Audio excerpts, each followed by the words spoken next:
Hi everyone, welcome to another episode of Broadcast Space. Today, we will look into Christopher Nolan's Tenet, the movie everybody's talking about. Christopher Nolan is that rare beast, an art house auteur making intellectually ambitious blockbuster movies that can leave your pulse racing and your head spinning.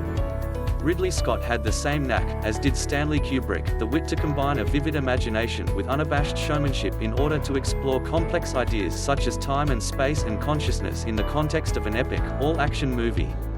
To this, Nolan adds a mastery of mixing genres. Inception was a sci-fi heist movie, The Dark Knight a comic book thriller. He's at it again with Tenet, which is a globe-trotting sci-fi spy drama starring John David Washington as the protagonist, who is given the not insignificant task of saving humanity from certain radioactive Armageddon in a looming World War III. It's a big ask, but arguably not as big a challenge as the one Nolan has been set with Tenet, which is basically to save the world of cinema from the potentially terminal twin threats of streaming giants and COVID-19. It's a combination of an unseen, mutating enemy and an insurgent fifth column, which, in terms of themes, sounds like a Nolan movie. He hasn't shirked his responsibilities. Tenet is a big movie, shot on a mixture of IMAX cameras and 70mm film, with a big budget, reported at around $200 million, which is designed to be seen on the big screen. It is a piece of what is now called event cinema, an immersive experience to stimulate all the senses, which it does, from Ludwig Göransson's throbbing Wagnerian score to visual effects company DNEG's eye-boggling CGI. In terms of spectacle, Tenet delivers. The stunts, the camera work and the scale are impressive.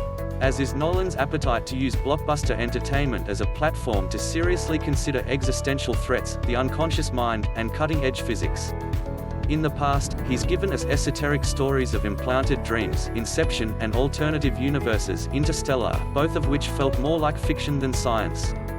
That's not the case with Tenet, in which Nolan, who is both writer and director, grapples with the concept of time in a manner that made the incredible seem credible.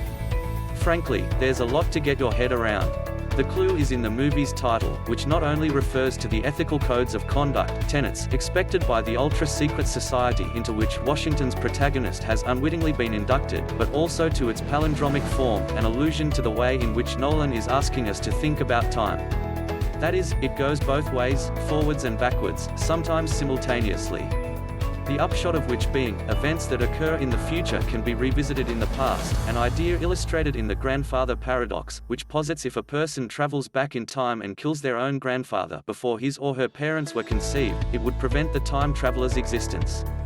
That's at the easier end of the temporal concepts Nolan has us grapple with, which include entropy reversal, time inversion, temporal pincer movements, and reverse cryogenology. I might have misheard that one.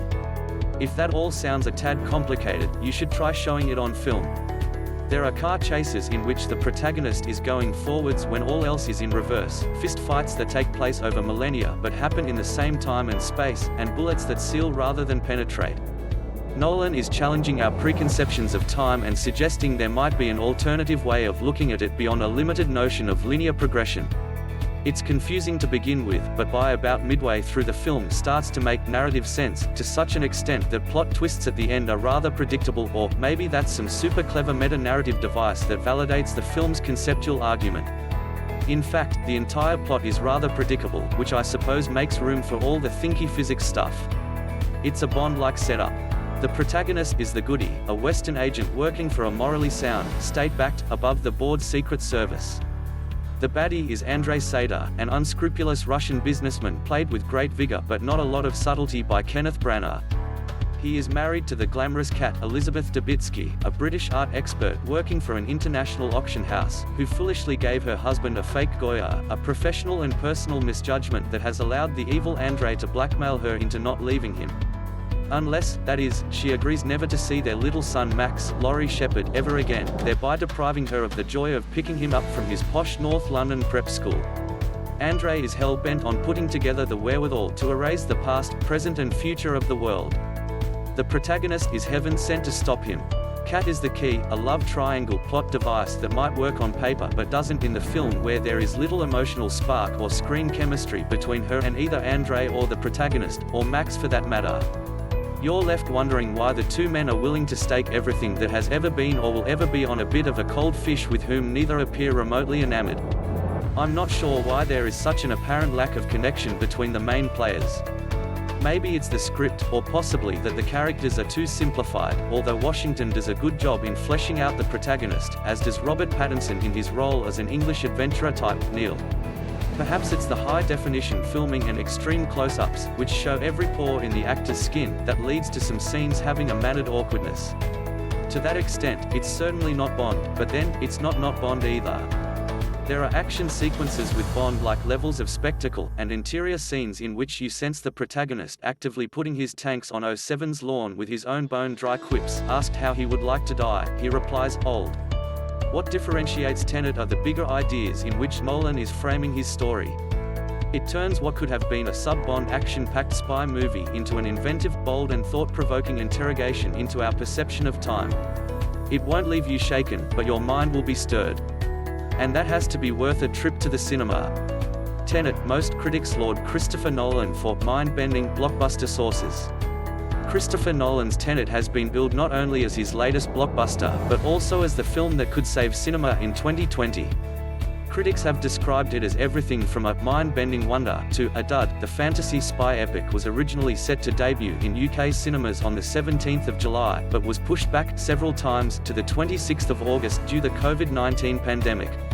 Some cinema chains, such as Vue, which reopened this month using social distancing, even planned their return around the title. But is it any good? The Guardian. The Guardian didn't think the film itself was worth the wait, or the hype, giving it 2 stars out of 5. Christopher Nolan's thriller is a palindromic dud, wrote Catherine Shord. However, she did note how the importance of its attempt to get bums back on seats during a worldwide pandemic would ultimately outweigh any critic's score. If the long-awaited sci-fi from the Inception director restarts the summer of cinema, it will go down as his finest hour. But Tenet is far from his finest work. The Daily Telegraph.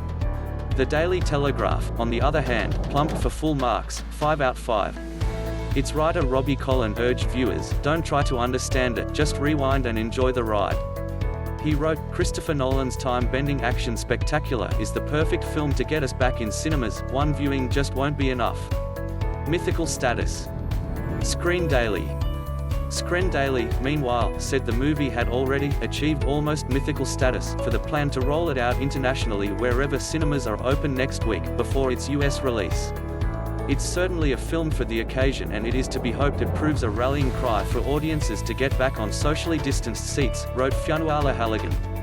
Some may be disappointed that it is not connected narratively to Inception, and it lacks the pyrotechnics of that 2010 film.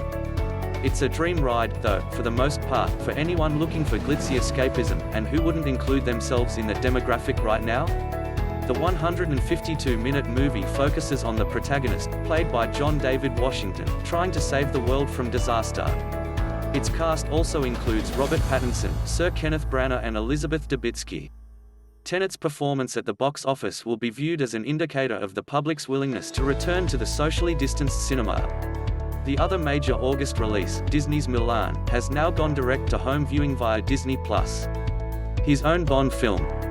Movie website Empire opted for 4 stars, with writer Alex Godry declaring that Nolan has made his own Bond film here, borrowing everything he likes about it, bidding everything he doesn't, then Nolaning it all up. The same score was awarded by Nolo Ojomu, who explained in the Metro that the movie tinkers with time.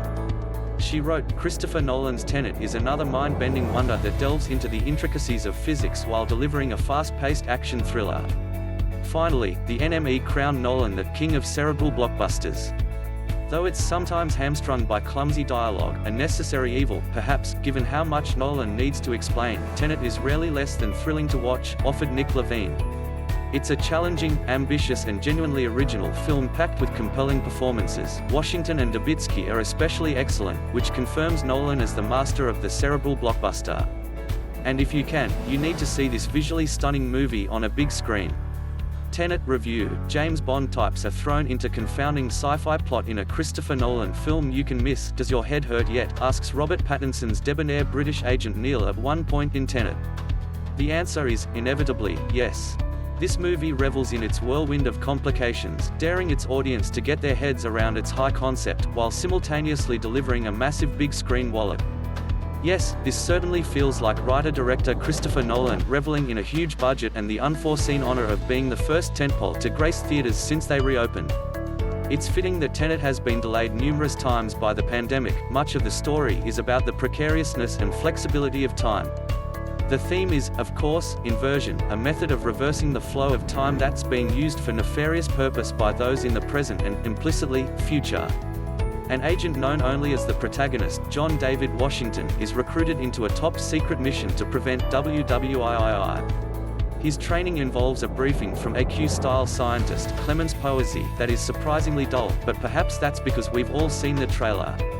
Over a brief lunch at a snooty members club, he's then given a more gratifying gift by British intelligence officer Sir Michael Crosby, Sir Michael Caine, a limitless credit card.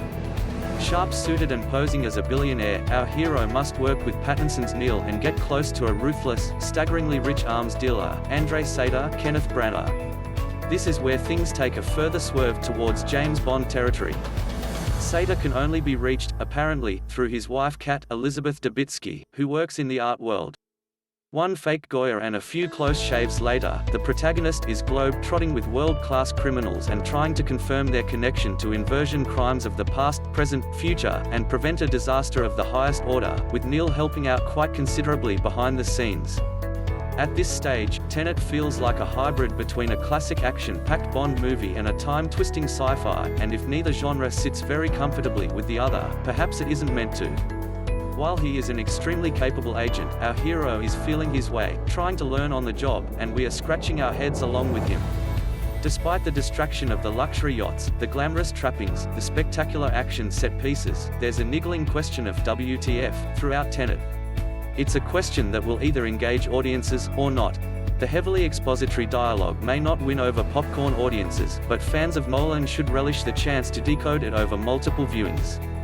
Not a glimpse of detail or a line of dialogue is wasted. Like a spy, it's on you to keep your eyes and ears open and pick up the many clues as they come thick and fast. Despite the 2.5-hour running time, there's no good time to take a restroom break, unless you'd prefer to miss the sight of Branagh topless.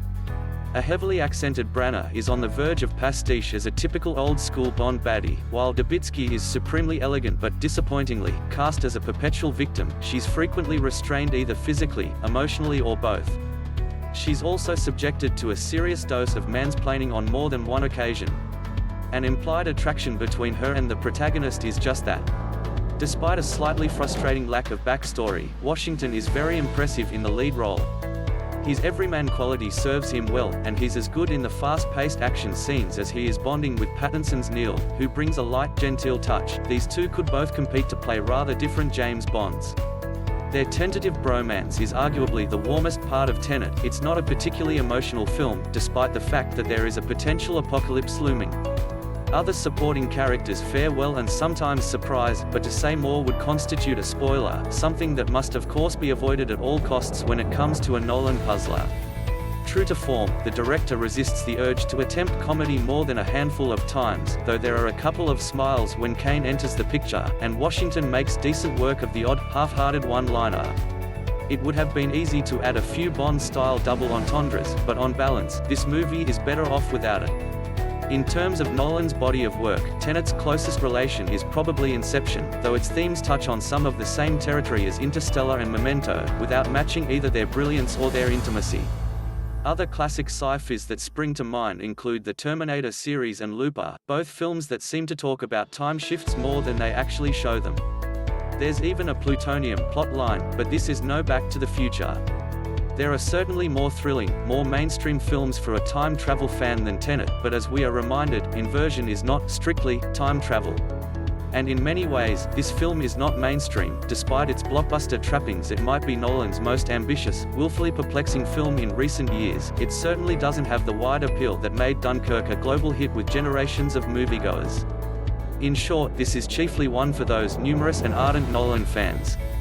It may be hard to find Tenet's dense sci-fi concept truly exciting on first viewing. Frankly, there is so much else going on demanding your attention. But it is easy to sit back and revel in the wonder of the big screen experience, and to immediately want to see the film again. And again. Those who love the challenge set by a complex audio-visual puzzle will be well served, and with little else major to compete at the box office, time is on their side. Thanks for watching, hope you have a fantastic day.